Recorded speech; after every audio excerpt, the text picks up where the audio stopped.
Hi, and welcome back to my channel, where I will be introducing you to the Dungeons & Dragons 5th Edition Ranger class.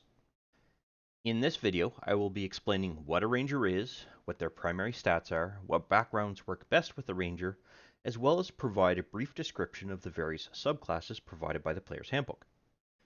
A subsequent video will then run through the process of creating a level 1 character, as well as finalize the setup of that character to get it ready for use.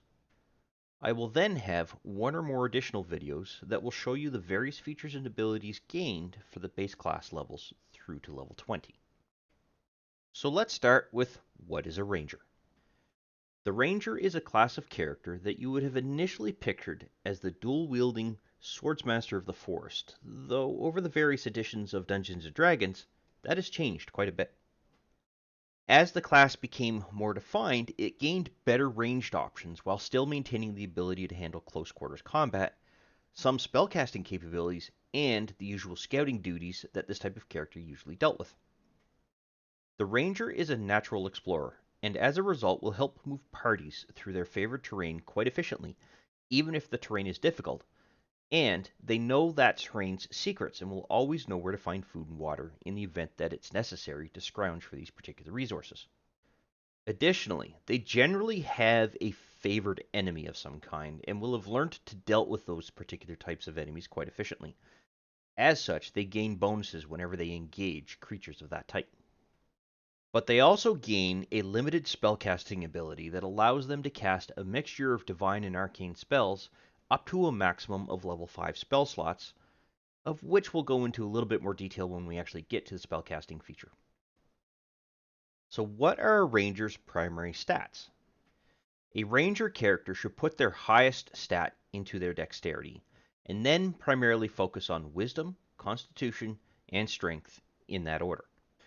The reason is their dexterity is used for ranged and finesse-based weapons, so they can essentially use their dexterity modifier in place of their strength stat for both attack and damage bonuses.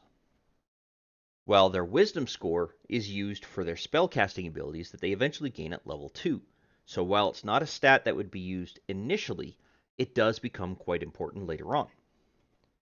The higher the wisdom score, the tougher the saving throw an adversary has to make in order to avoid things like entanglements or other types of spell effects. The Ranger also splits their combat style between ranged and melee-based attacks depending on the situation. As a result, their constitution should be good to help them soak up some of the damage they might receive during those close-up encounters. And finally, their strength is used mostly as a saving throw proficiency, but if you decide to choose a non-finesse type weapon, such as a longsword, you will be using strength as your attack and damage ability. So that is an option that you can decide to choose as well. What are the available specializations? The player's handbook provides 2 Ranger archetypes that the player can choose from when their character gains level 3. The first is called the Hunter, and anyone who has read the R.A. Salvatore epic series based in the Forgotten Realms about Drizzt Do'Urden and his companions will know this subclass quite well. The reason for that is this is the subclass Drizzt chooses to follow as his story progresses. Additionally, I would argue that Aragorn from the Lord of the Rings series would also be making use of this particular subclass. The second subclass is the Beastmaster, who specializes in making friendships with animals and eventually takes one as a companion without the need to make use of a magical summoning statuette. Unfortunately, however, I cannot think of or have been unable to track down an example that you might be able to relate to give you an idea as to how this particular character might get played. So what are the backgrounds that work best with the Ranger? As I have stated in the past, you can choose any background you would like to use. Some will simply be harder to relate to the character than others, but at the same time it will give you a lot of freedom to be able to create an interesting story as to why you have that particular background. However, there are 2 that do fit quite well with the Ranger, and they are the Outlander and Hermit backgrounds, with the Outlander being the best fit. The reason for that is Rangers are generally naturalists, and as a result tend to avoid overly populated areas if they can. As a result, your character is going to be spending an awful lot of time out in the wilderness areas, and the Outlander allows you to gain some of those useful hunting tools that you will use to build out your character, as well as allow you to make use of your Wanderer feature. But the Hermit, which implies a life of total seclusion, has learned to live off the land as much as possible, and only rarely seeks civilization in order to get the few supplies they might otherwise need. As a result, you'll gain the means to use herbs and plants for healing while also gaining the ability to use the discovery feature. But as I've already said, this does not mean you have to pick one of those two backgrounds. This is going to be your character. As such, you have the freedom to do what you would like, even creating your own custom background if you desire it. But then you might say, once again, you didn't go over the races that work best with the Ranger. Well, I've done this intentionally because the race you choose to use from the player's handbook or from the Dungeon Master's Guide is completely immaterial. It's a personal choice. There are some that do work best with the Ranger if you're looking to min-max your character, but with the newer supplement that has recently been released called Tasha's Cauldron of Everything, it is no longer required to be specific anymore.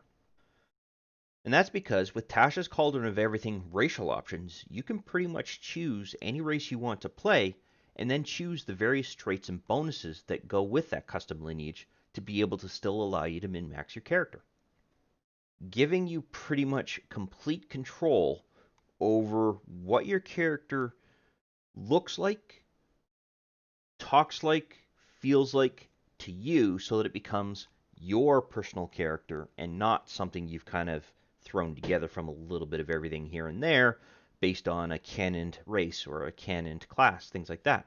The only part that becomes canoned, if you will, is the class in the background. And even then, the background you have quite a bit of freedom with. So really, it's just a class that you wish to play. Everything else becomes something you can create. So I don't feel this is something that has as much importance as it once did, except for helping you to build out your character, as you can now pretty much do anything you want as long as it follows the guidelines provided by Tasha's Cauldron of Everything. And that pretty much covers most of the details about the Ranger class itself. As a result, I'm going to end this video here and move on to the character creation video to show you how Fantasy Grounds will allow us to quickly create and set up the character. I hope you found this video informative, and I look forward to seeing you in the next one.